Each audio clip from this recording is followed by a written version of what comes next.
Olá, meu nome é Lívia e hoje eu vou falar sobre disfunção ventricular direita e esquerda na UTI, como manusear. Então, o roteiro da aula basicamente vai ser, primeiro a gente vai falar sobre disfunção ventricular esquerda e vai falar sobre as terapêuticas iniciais. Então, inicialmente a gente vai falar um pouquinho de fisiologia, depois sobre o que a gente vai utilizar para manejar esses pacientes, inotrópicos, vasodilatadores, falar um pouquinho de síndrome cardiorrenal, falar sobre o uso de diuréticos nesses pacientes, falar um pouco sobre choque cardiogênico e suporte mecânico. Depois a gente vai falar sobre definição da disfunção ventricular direita, tá? As terapêuticas principais utilizadas nesse caso, que são fluidos, vasopressor, inotrópicos, vasodilatadores pulmonares e os manejos não farmacológicos. Então, falando um pouquinho sobre a definição de disfunção ventricular direita, né?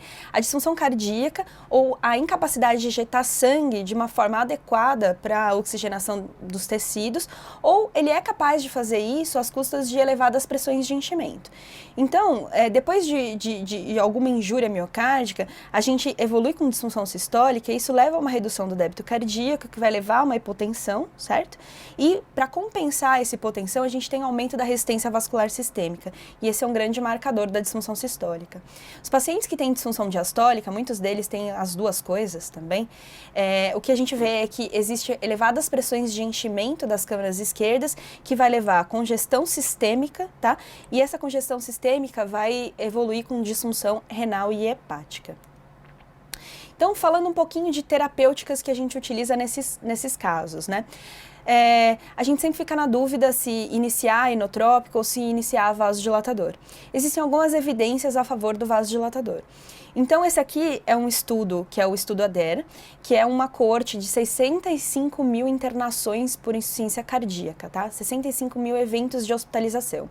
E aí, como é um estudo retrospectivo, é uma coorte, então a gente só vê o que aconteceu com esses pacientes, eles não foram randomizados. Mas o que a gente consegue ver é que os pacientes que utilizaram nitroglicerina versus os pacientes que utilizaram tanto milrinone ou dobutamina, que são dois inotrópicos, a mortalidade desses pacientes era menor, com um odds ratio reduzido em relação à mortalidade. Então, isso era analisado por propensity score, ou seja, eles tentam parear pacientes com gravidades semelhantes para conseguir tirar esse viés de que o paciente mais grave provavelmente é o que usar inotrópico. Então, essa é uma das principais evidências que a gente tem para utilizar o vasodilatador antes de utilizar inotrópico nos pacientes com disfunção sistólica.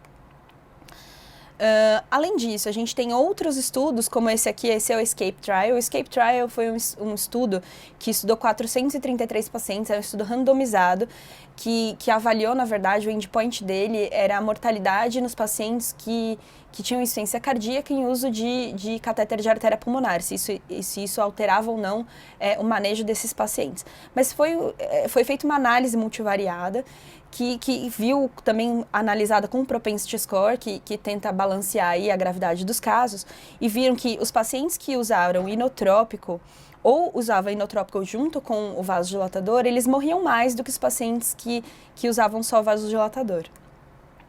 Então, parece que o vasodilatador, ele tem que ser a primeira droga de escolha nos pacientes com insuficiência cardíaca, se for possível. Por que se for possível? Porque nem sempre os pacientes vão ter uma PA sistólica adequada para poder ligar vasodilatador. E que vasodilatador que a gente vai usar? A gente vai usar tridil, a gente vai usar nipride. A gente tem essas duas principais drogas aí no mercado brasileiro atualmente. Então, esse é um estudo que ele é de 1976, ele é bem antigo, mas na verdade ele viu quais foram os efeitos fisiológicos desses vasodilatadores em algumas variáveis dos pacientes. Então eles pegaram pacientes com insuficiência cardíaca congestiva, tá, que tinham fração de ejeção reduzida, com disfunção miocárdica, e aí eles ligavam o nipride, depois desligava a nipride, ligava o tridil, e viu o que acontecia com os principais índices do paciente. Então, o que a gente via? Eles viam que o nipride tanto o Nipride quanto o Tridil, eles eram extremamente eficazes em reduzir as pressões de enchimento do ventrículo esquerdo. O que isso significa? Que ele diminui a congestão sistêmica, que ele consegue fazer com que acomode melhor o sangue no sistema arterial e venoso, de uma forma que diminua a pré-carga do ventrículo esquerdo e isso faça com que as pressões de enchimento sejam reduzidas e a gente não tenha tantos aqueles efeitos sistêmicos de congestão pulmonar, congestão sistêmica. Mas, em relação ao Tridil ao Nipride, o Nipride ele tem uma grande vantagem que para os pacientes com disfunção sistólica importante, ele apresenta aumento do índice cardíaco. Ou seja, quando a gente usa o Nipride, pelo fato dele ser muito mais vasodilatador de território arterial, ele consegue, de uma forma mais eficaz, reduzir a resistência vascular sistêmica e, reduzindo a resistência vascular sistêmica, ele reduz a pós-carga do ventrículo esquerdo. O que isso significa? De uma certa forma, ele tira o trabalho que o ventrículo esquerdo tem para ejetar o sangue. Então, diminuindo a pós-carga do ventrículo esquerdo, você consegue melhorar o desempenho ventricular esquerdo e aumentar o volume sistólico e, por fim, o débito cardíaco. Então, em que situações a gente utiliza cada um? Quando você tiver um paciente que chega com uma insuficiência cardíaca descompensada e ele não tem sinais de baixo débito, baixo volume sistólico, a gente usa com preferência o Tridil. Por quê? Porque o que você precisa, na verdade, é reduzir as pressões sistêmicas. Então, você consegue, com o Tridil, reduzir as pressões de enchimento do ventrículo esquerdo e diminuir a congestão pulmonar, a congestão hepática, a congestão renal.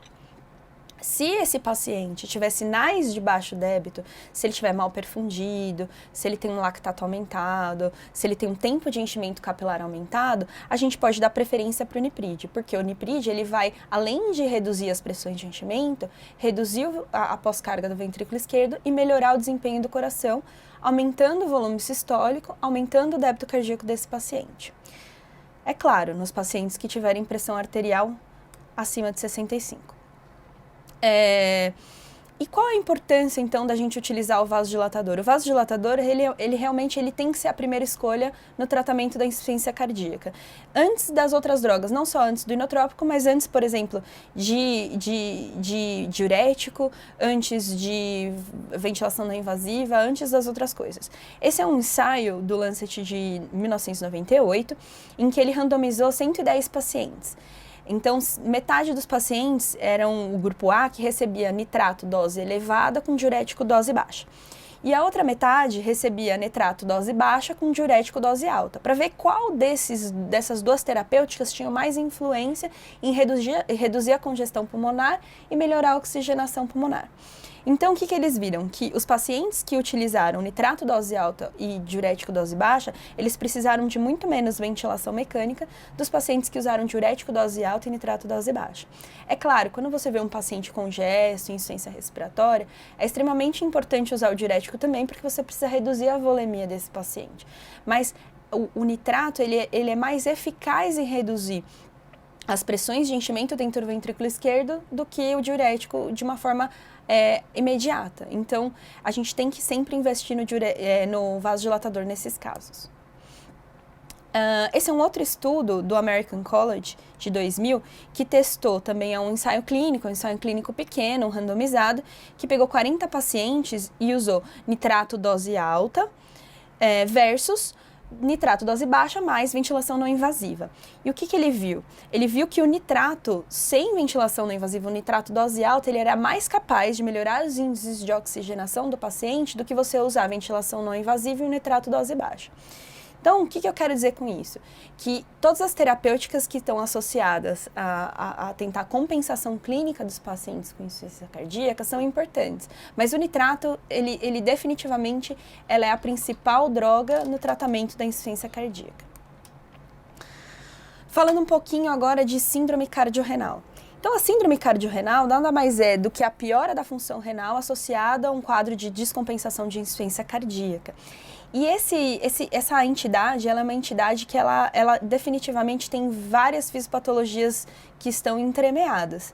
Então, a gente vê que tem ativação imunológica, tem fatores humorais, como, por exemplo, aumento do BNP e a natriurese, ativação do sistema renina-angiotensina-aldosterona, ativação simpática, o uso de diurético, de contraste, outras coisas que podem estar associadas aí à internação do paciente também podem piorar a função renal, mas eu queria dar a atenção e a importância para a parte hemodinâmica mediada, o dano renal é mediado pela hemodinâmica do paciente, as alterações hemodinâmicas. Então, o que a gente vê no paciente com insuficiência cardíaca é uma redução do débito cardíaco, nos pacientes com EC, que a gente chama de perfil C, né, que tem baixo débito, sinais de baixo débito, sinais de hipoperfusão tecidual. E, além disso, o que a gente vê também é uma redução da pressão de perfusão do rim por aumento da pressão venosa. Então, o rim, ele vai ser, o ritmo de filtração glomerular, ele não é definido apenas pelo sangue que está chegando, mas é pela congestão venosa do que está saindo. Então, se você tem uma elevação importante da pressão venosa do rim, mesmo com débito cardíaco adequado, você pode ter uma redução da pressão de perfusão. E isso aqui é extremamente importante na fisiopatologia da síndrome cardiorrenal. Muitas vezes a gente vê pacientes que pioram a função renal e que não tem sinais de baixo débito e você vê a função renal piorando. O que você precisa, muitas vezes, é descongestionar esse paciente, não necessariamente aumentar o débito cardíaco com o uso de inotrópicos.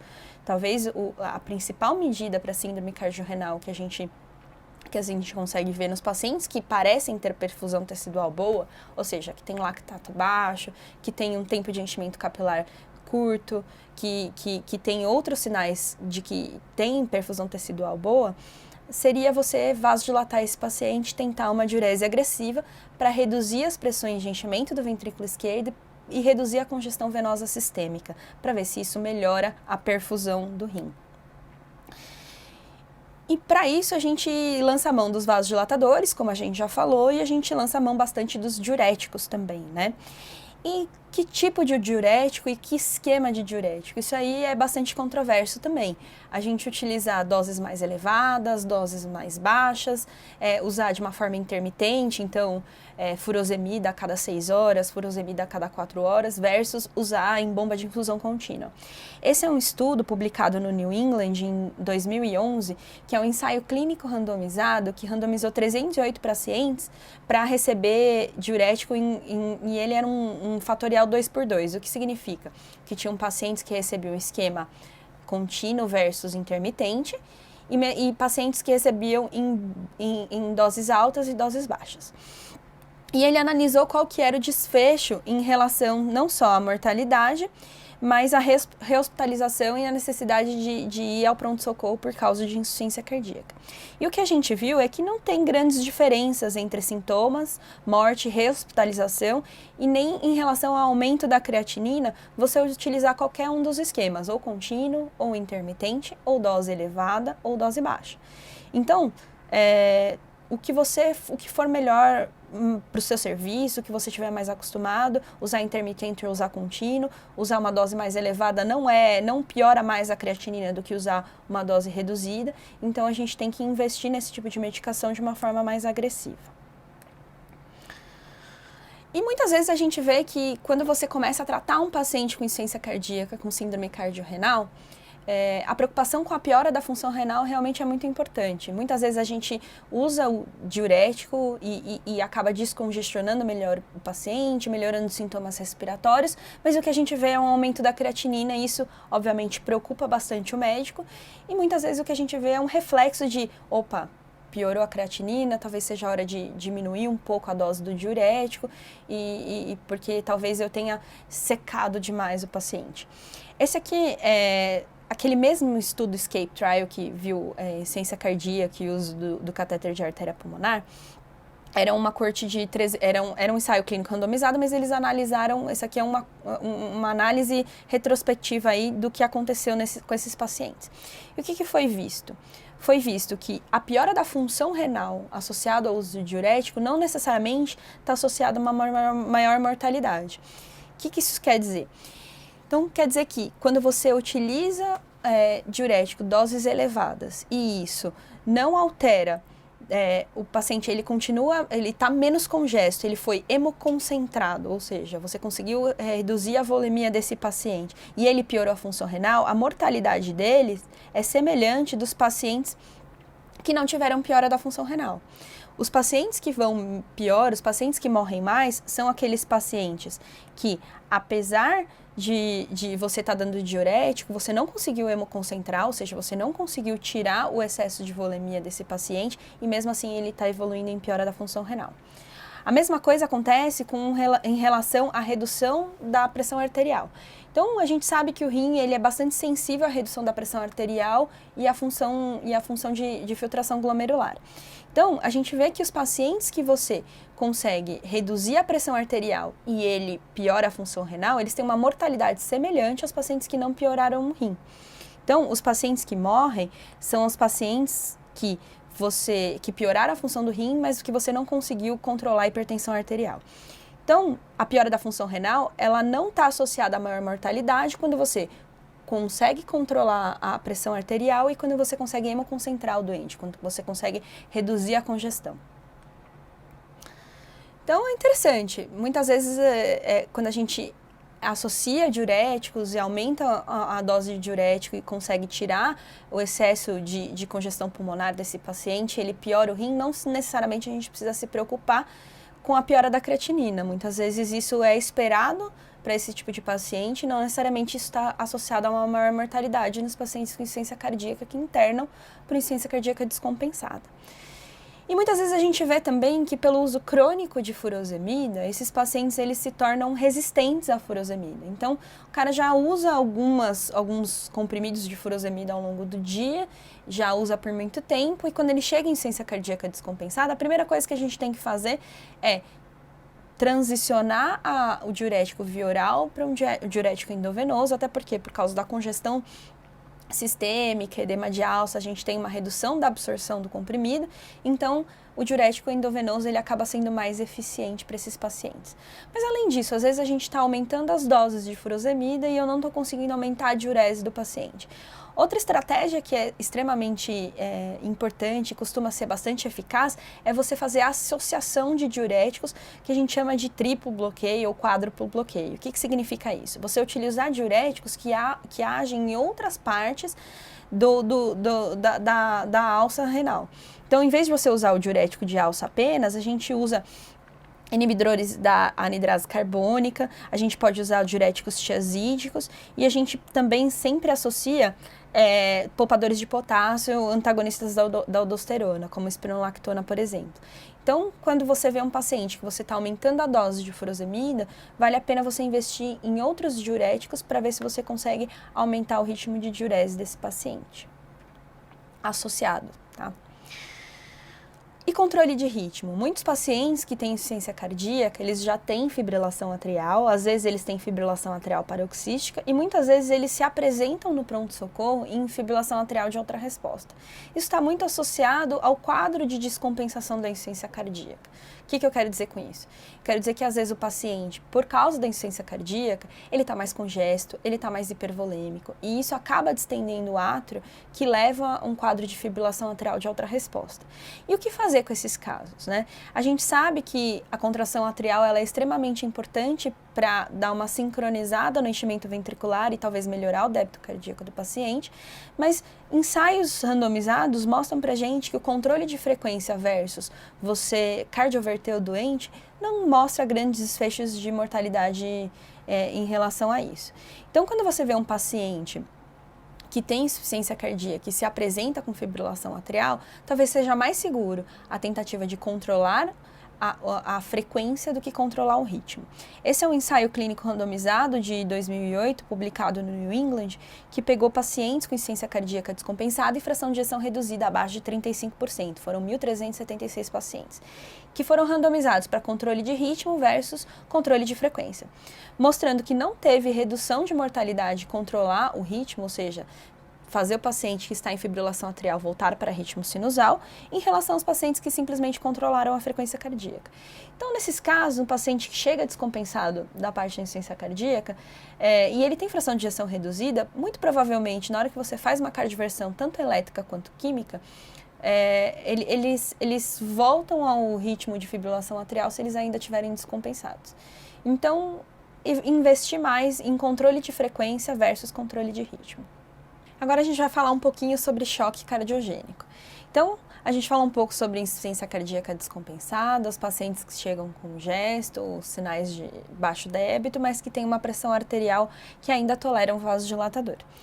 Agora, existem pacientes que chegam basicamente descompensados, hipotensos, mal perfundidos, e é o que a gente chama de choque cardiogênico. Então, as definições, na verdade, de choque cardiogênico são pacientes que têm hipotensão, uma PA sistólica abaixo de 90 milímetros de mercúrio, que apresentam um baixo débito cardíaco, ou seja, um índice cardíaco abaixo de 1,8, alguns lugares falam 2,2 litros por minuto por metro quadrado, e que tenha elevadas pressões de enchimento. Então, a gente vê pressão do átrio esquerdo, ou aquela pressão de oclusão da artéria pulmonar pelo catéter de Swan-Ganz, acima de 18 milímetros de mercúrio.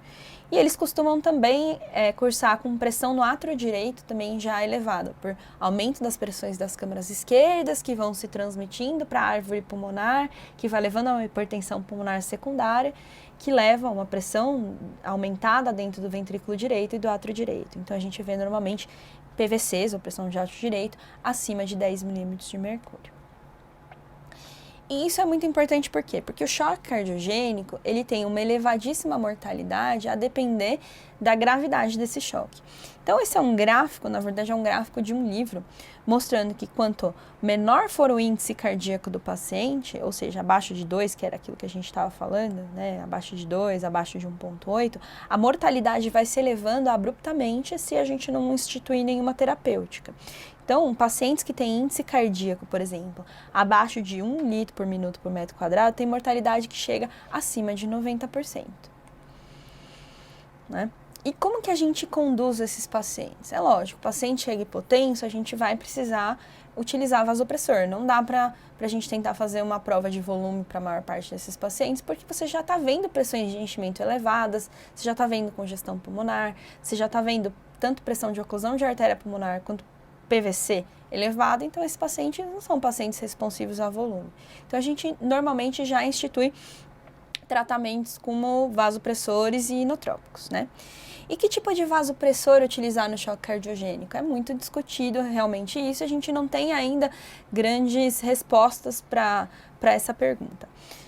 Então esse aqui é um estudo publicado no New England em 2010, que na verdade chama SOAP2, ele analisou qual o tipo de vasopressor que deve ser utilizado nos pacientes em choque séptico, na verdade todos os tipos de choque, mas ele comparou o uso de dopamina versus o uso de noradrenalina.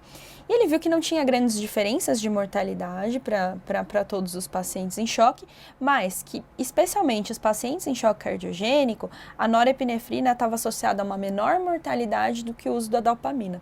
Provavelmente porque a dopamina, ela aumenta o estresse miocárdico e aumenta a possibilidade de arritmias, de fibrilação atrial, de aumento da frequência cardíaca, aumentando o consumo de oxigênio miocárdico e sendo pior para esse tipo de paciente. Então, se você tiver que escolher entre dopamina e noradrenalina na hora de escolher um vasopressor para choque cardiogênico, sempre prefira a noradrenalina.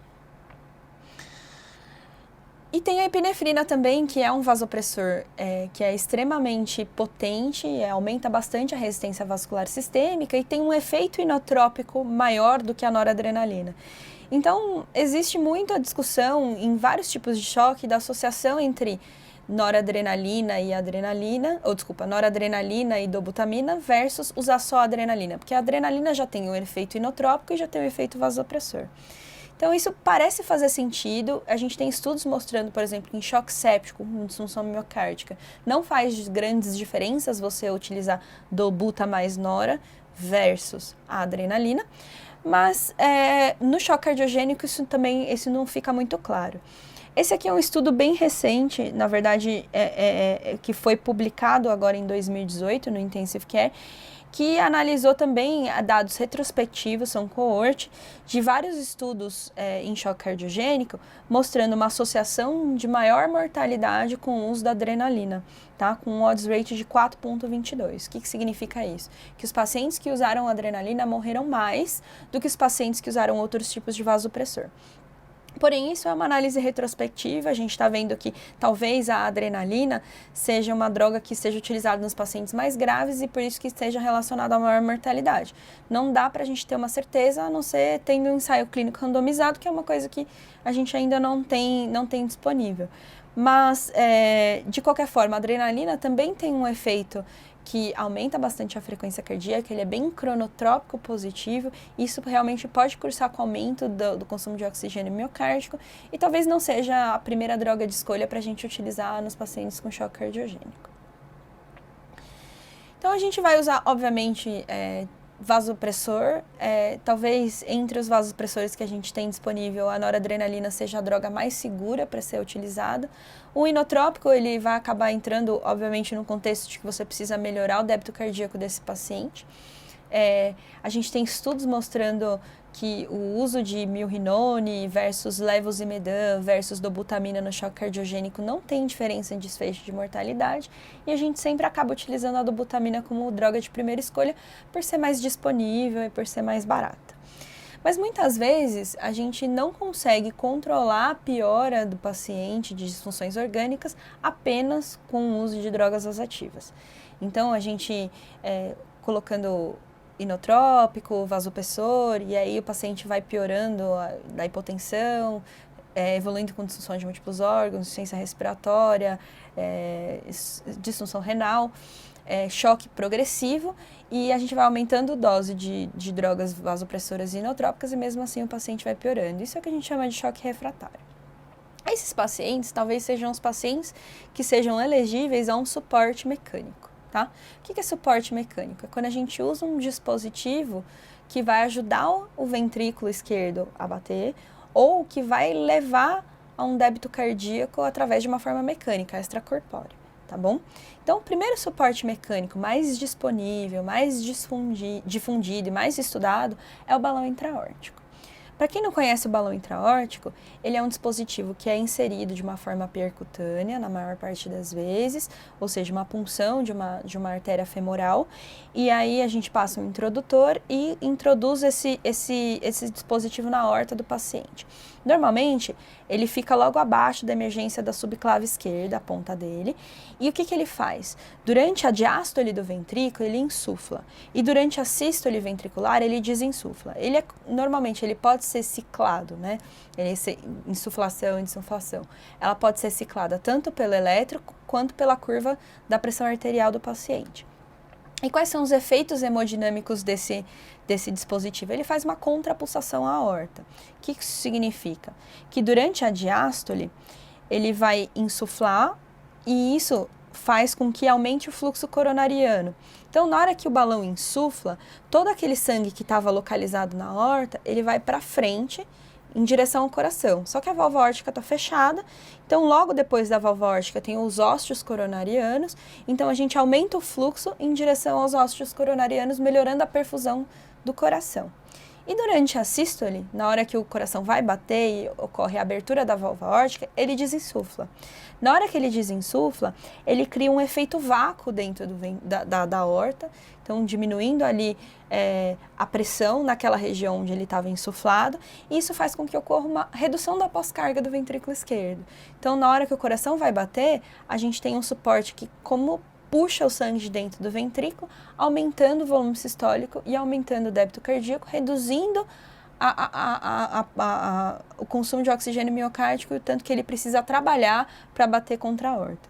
Então, esse é o principal efeito do balão intra-aórtico.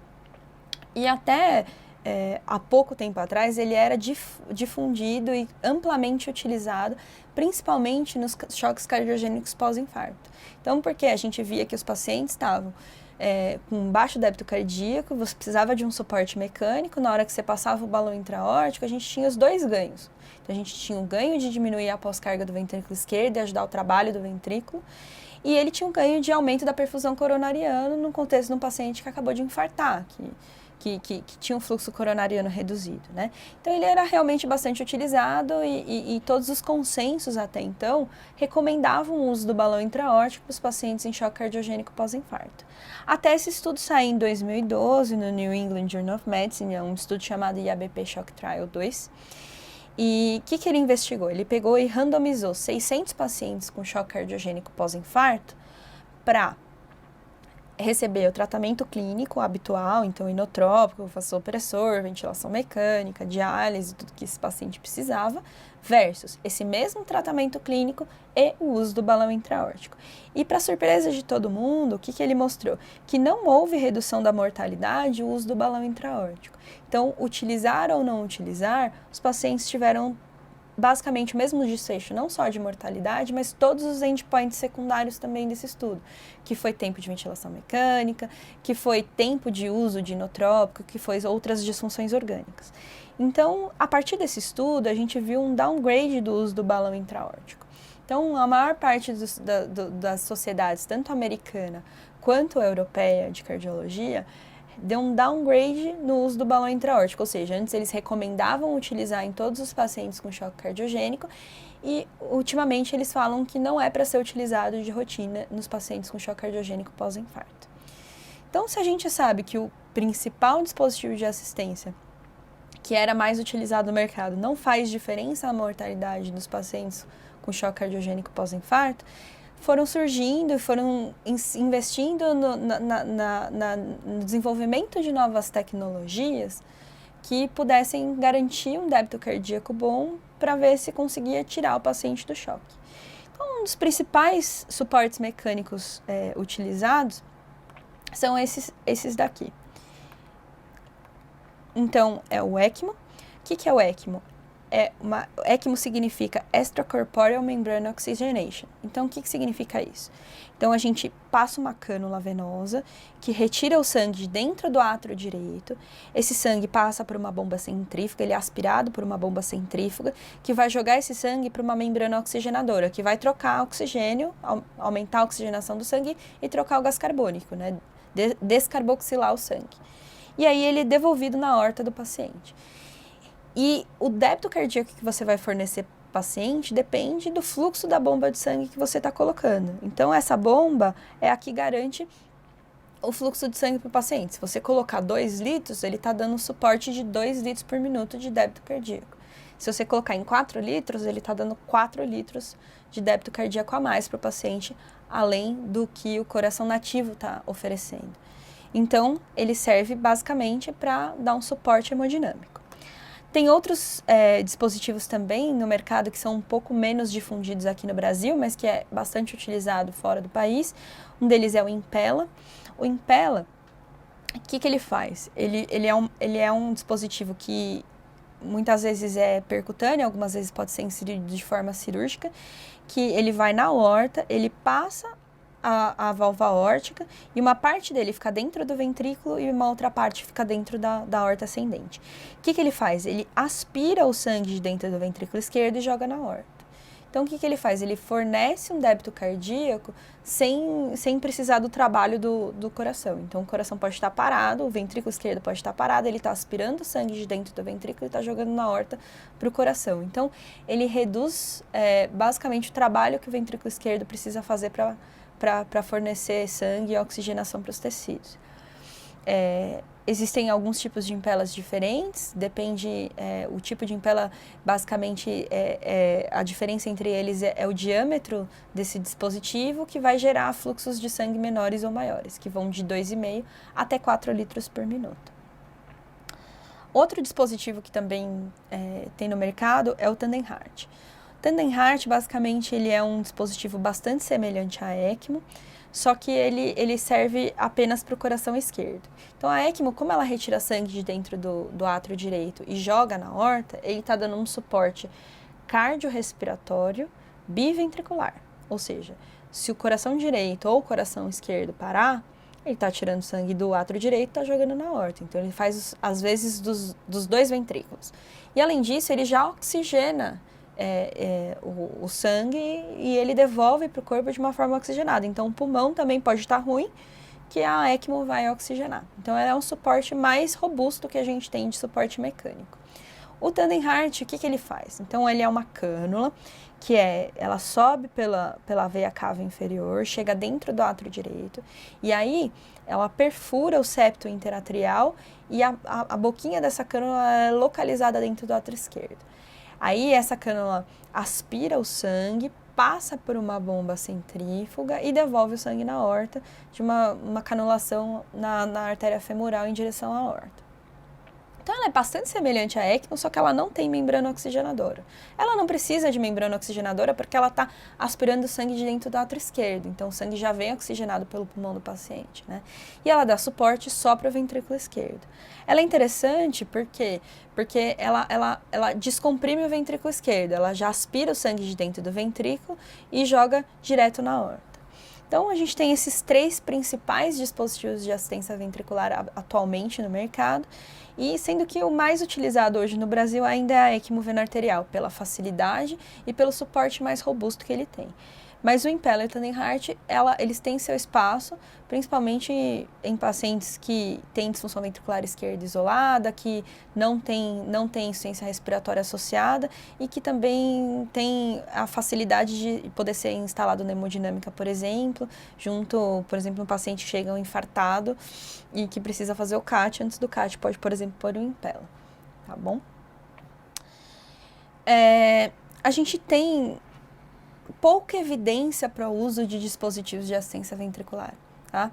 Então, não tem grandes ensaios clínicos randomizados que testaram a mortalidade dos pacientes com choque cardiogênico, seja após infarto, seja de outras etiologias, com tratamento clínico versus tratamento clínico mais dispositivos de assistência como ECMO, como o Impella, o Tandem Heart. Na verdade, a gente tem alguns quase randomizados de ECMO versus o balão intra-aórtico, mostrando que esses pacientes morreram menos quando utilizaram ECMO, mas também não são ensaios randomizados e o número de pacientes incluídos é um número bem pequeno, tá? E alguns estudos que randomizaram pacientes para ECMO versus esses outros dispositivos, como o Impella e o Tandem Heart, mostrando que não há diferença de mortalidade usar ou um ou outro. Então, o fato é que a gente tem pouca evidência ainda na literatura para o uso desse tipo de dispositivo.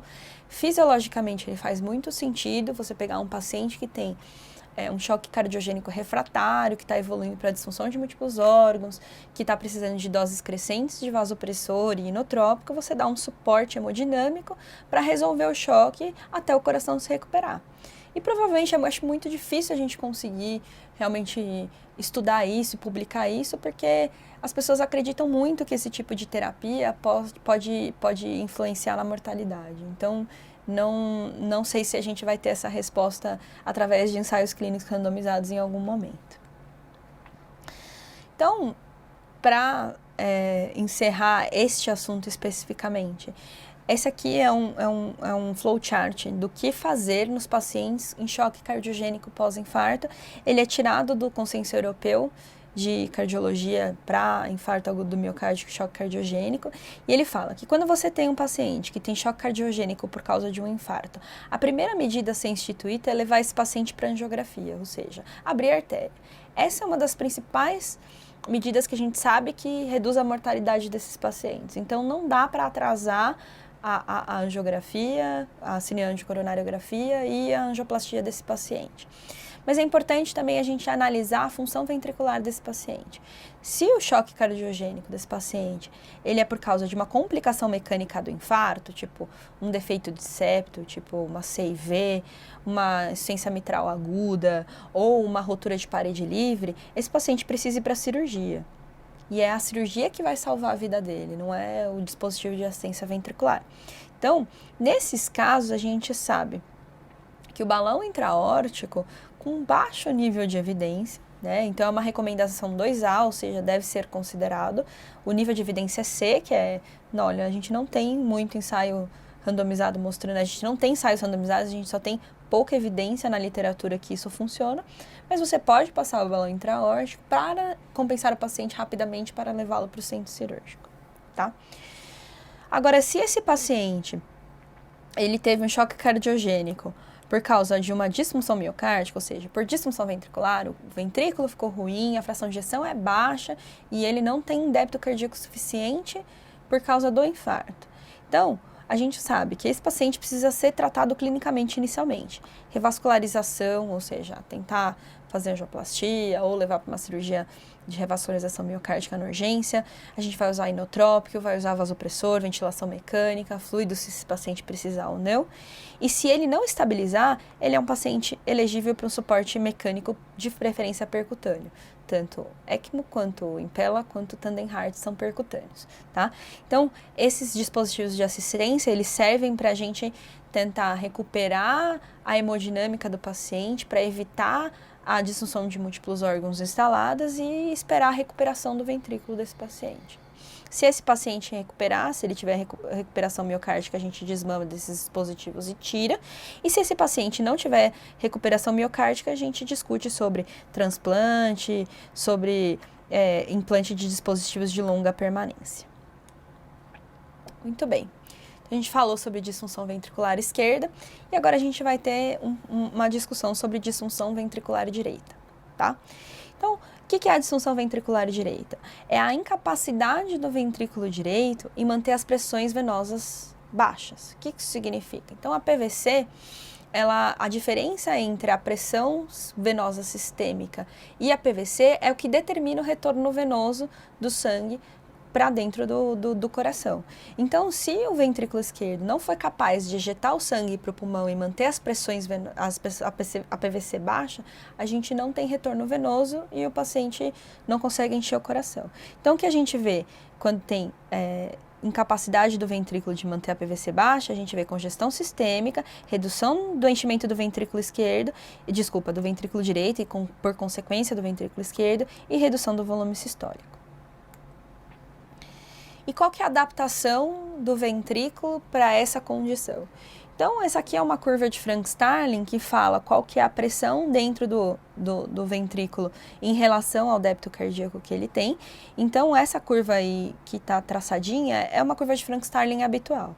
Então, é através dessa curva que a gente pensa em, por exemplo, fazer expansão volêmica para ver se a gente aumenta a pressão de enchimento do ventrículo e melhora a contratilidade por consequência do débito cardíaco do paciente. Mas no paciente que tem uma injúria miocárdica, por exemplo, um infarto ou uma miocardite, por exemplo, o débito cardíaco se reduz na mesma pressão de enchimento e a curva de Frank-Starling se comporta de uma forma um pouco mais diferente, como essa curva aqui preenchida aqui embaixo. Então, quando a gente tem uma injúria miocárdica, o que o ventrículo tenta fazer é dilatar e aumentar suas pressões para ver se ele consegue otimizar ao máximo o débito cardíaco que ele pode dar.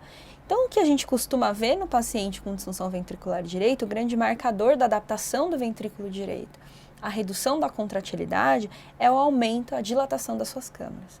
Então, a gente vê, como por exemplo, nesse caso, aqui é um eco com um eixo paraesternal curto, em que essa câmara aqui, que está mais abaixo, ó, essa aqui, é o ventrículo esquerdo, que está menor, e o ventrículo direito, que está muito maior do que o ventrículo esquerdo. Habitualmente, o VE ele tem cerca de 2 vezes o tamanho do VD. Quando a gente vê esses ventrículos direitos muito aumentados, isso aqui é uma adaptação à disfunção ventricular direita, com um aumento das pressões muito grave. E o que isso significa? Que quando a gente tem uma dilatação importante das câmaras direitas, isso é uma forma que o ventrículo encontra para se adaptar contra uma contratilidade ruim e muitas vezes contra o aumento das pressões pulmonares, mas isso pode determinar um ciclo de isquemia. Então, o que eu quero dizer com isso? Quando você tem dilatação das câmaras direitas, a gente tem aumento importante das pressões de enchimento do ventrículo direito, certo? E o ventrículo direito, diferente do ventrículo esquerdo, o fluxo coronariano se dá tanto na sístole quanto na diástole. Então, o principal determinante do fluxo coronariano é o gradiente de pressão entre que tem dentro da câmara e a pressão na raiz da aorta.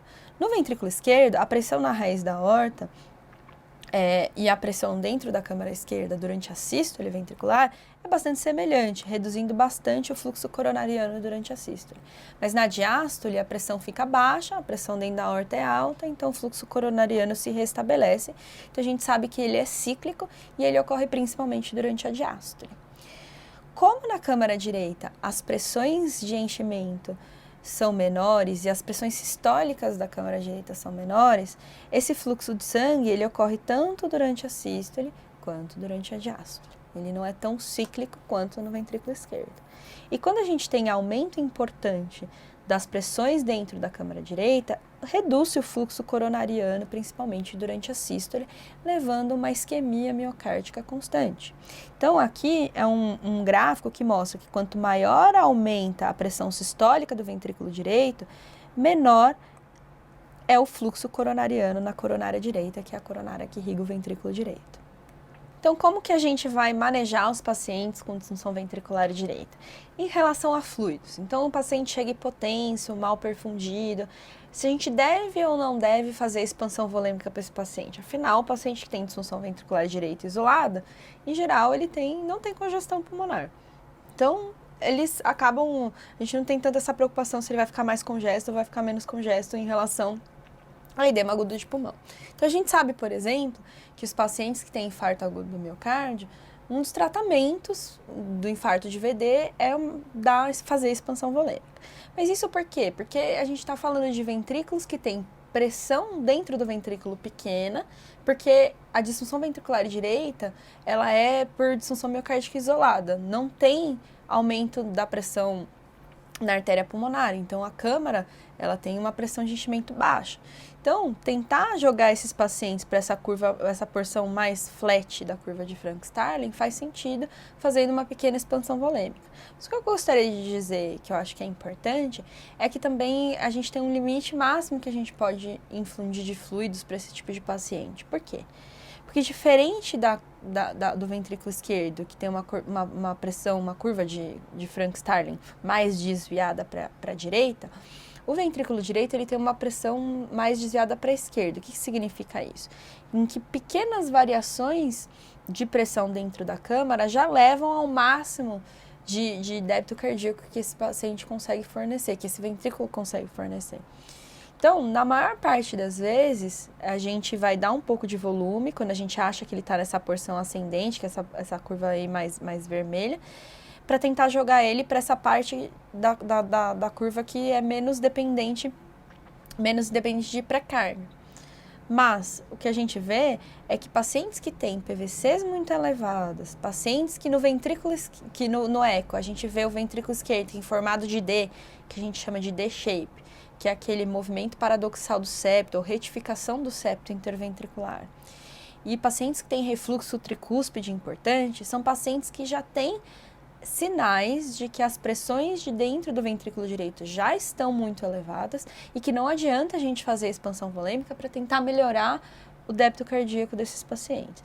Muito pelo contrário, na verdade, lembrem que a perfusão do ventrículo direito se dá às custas desse gradiente de pressão entre a aorta e a pressão dentro da câmara.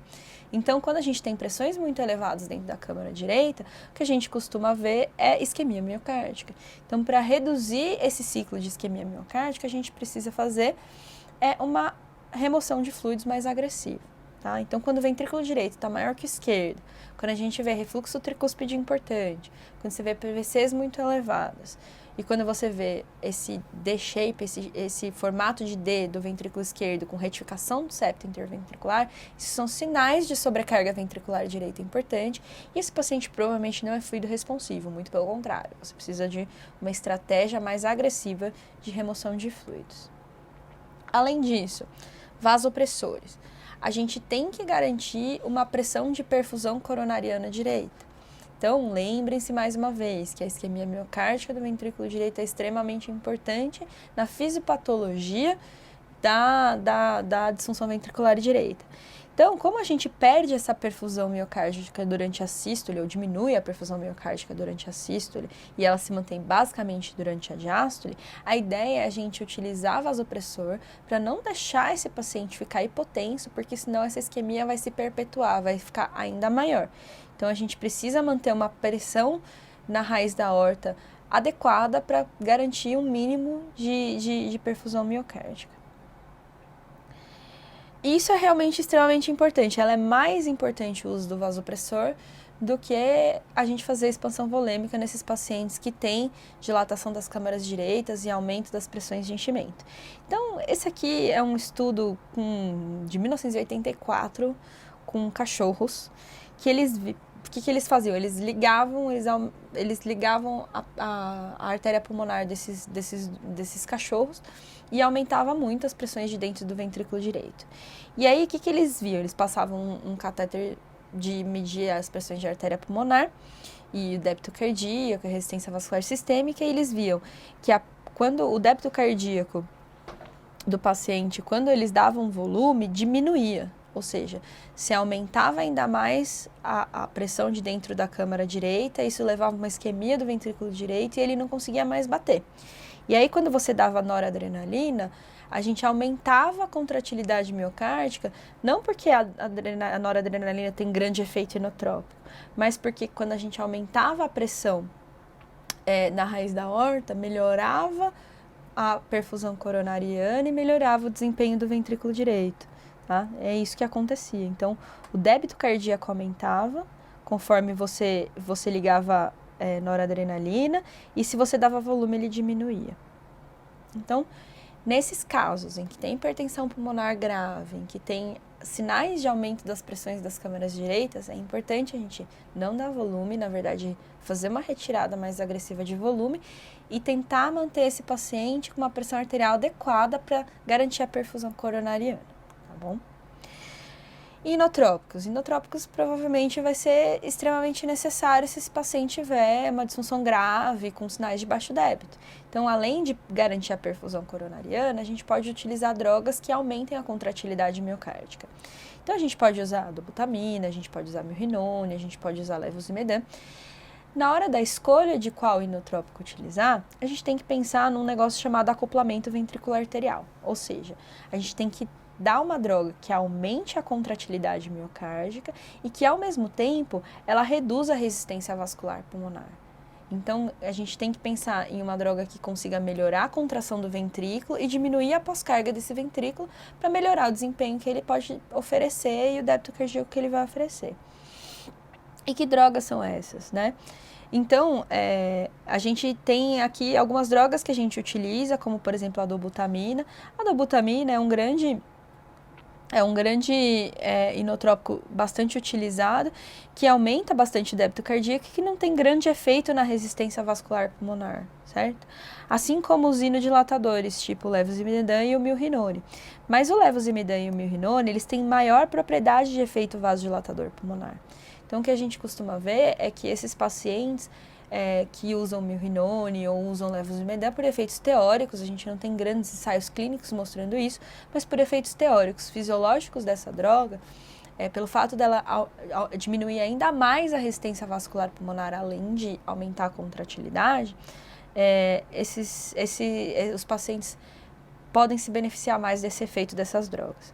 Lembrar que a noradrenalina, que a vasopressina e que a fenilefrina, que são drogas basicamente vasopressoras, elas podem ter algum grau de melhorar o desempenho miocárdico, aumentar o débito cardíaco, mas elas cursam bastante com o aumento da resistência vascular pulmonar, então não tem que ser a droga inicial para esse tipo de paciente. Além disso, então a gente vai utilizar inotrópicos, preferir inotrópicos que garantam bom acoplamento ventricular arterial, ou seja, que melhorem a contratilidade, que reduzam a pós-carga do ventrículo direito, fazendo vasodilatação pulmonar.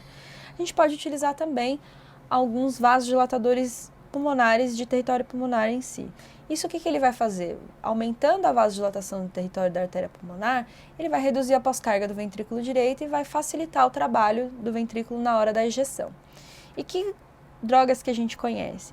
Basicamente, o que a gente mais conhece é o óxido nítrico inalatório, que quando utilizado de forma inalatória, ele fica basicamente um efeito tópico, ele não tem grandes efeitos sistêmicos, então a gente pode utilizar nos pacientes. E a outra droga é o milrinone, que dá para utilizar tanto de uma forma sistêmica, como eu falei para vocês, então ele tem esse efeito de inotropismo e de vasopressor e de vasodilatador pulmonar, e pode ser utilizado também de forma inalatória, tendo um efeito mais tópico como vasodilatador pulmonar, reduzindo a pós-carga do ventrículo direito. E por fim, além de falar sobre o manejo de drogas, do que a gente pode utilizar, fluidos, a gente vai falar um pouquinho sobre manejo não farmacológico. Então, o que eu quero dizer com isso? Tem outras coisas que a gente costuma oferecer de suporte para o tipo de paciente que não são drogas, que podem ajudar ou prejudicar o paciente com disfunção ventricular direita. Uma delas é a ventilação mecânica. Então, por que eu estou falando da ventilação mecânica? Porque a ventilação mecânica, ela influencia bastante na pós-carga do ventrículo direito, na resistência vascular pulmonar, a depender do volume corrente e das pressões que você utiliza no ventilador mecânico. Então, quando a gente hiperdistende o alvéolo, o que a gente costuma ver? A hiperdistensão alveolar, ela resulta em compressão dos capilares justalveolares, aumentando a resistência vascular pulmonar.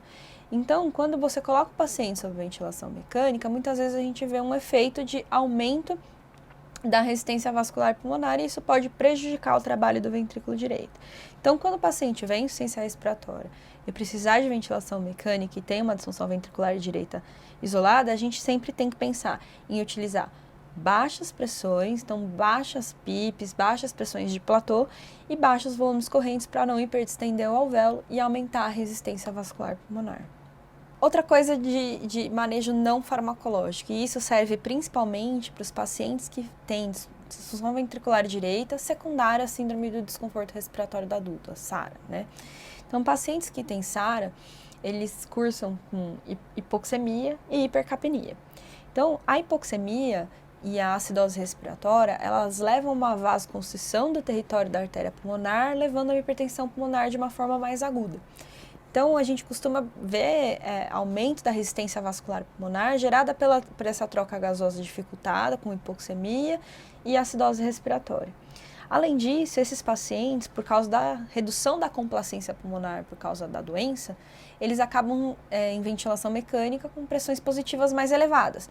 Então, PIPs mais elevadas, pressões de platô mais elevadas, e isso também aumenta a resistência vascular pulmonar, como eu mostrei para vocês no slide anterior.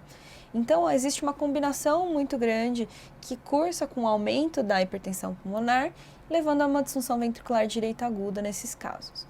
Tem cortes que mostram que pacientes com síndrome do desconforto podem se apresentar com cor pulmonale, né, que é a disfunção ventricular direita aguda, por hipertensão pulmonar, em até 30%, às vezes 40% dos casos. Então, é uma doença até que razoavelmente prevalente e muito pouco diagnosticada, subdiagnosticada, né?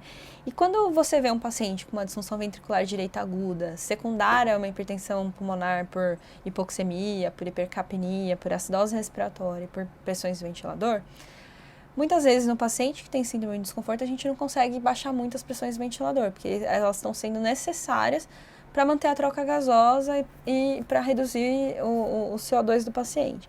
Então, uma das coisas que a gente pode lançar a mão e que os pacientes costumam responder bem é a posição prona. Então, o que acontece? Quando a gente prona o doente com síndrome do desconforto, a gente vê que tem uma diminuição do colapso pulmonar, tá?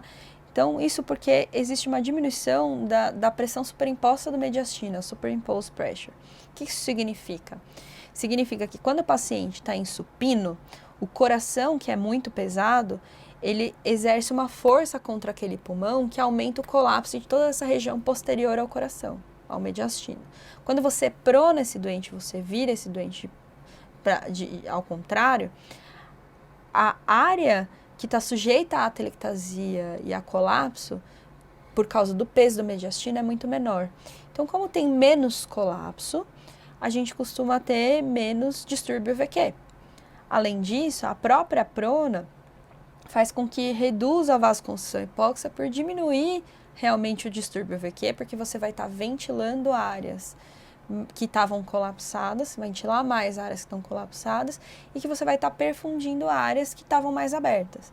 Então, ela diminui esse mismatch de ventilação-perfusão e isso leva a uma diminuição da vasoconstrição hipóxica, então vai diminuir a resistência vascular pulmonar e isso pode melhorar o trabalho do ventrículo direito.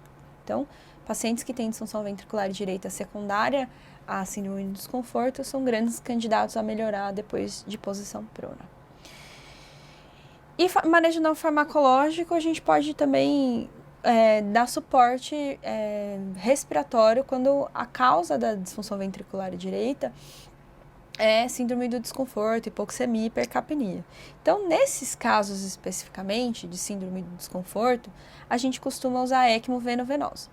Então, o que é a ECMO venovenosa? A ECMO venovenosa é um dispositivo que retira sangue do átrio direito, passa por aquela bomba centrífuga, passa pela membrana oxigenadora, então faz a troca gasosa, então oxigena o sangue, retira o gás carbônico e devolve lá no átrio direito novamente. Então, como a gente reduz os níveis de CO2 do paciente e melhora a hipoxemia, a gente costuma ver uma melhora importante da hipertensão pulmonar. Então, como principal causa da hipertensão pulmonar, no caso dos pacientes com síndrome do desconforto, é hipoxemia e hipercapnia com acidose, na hora que a gente resolve isso com oxigenação por membrana extracorpórea, a gente melhora a resistência vascular pulmonar e resolve a disfunção ventricular direita.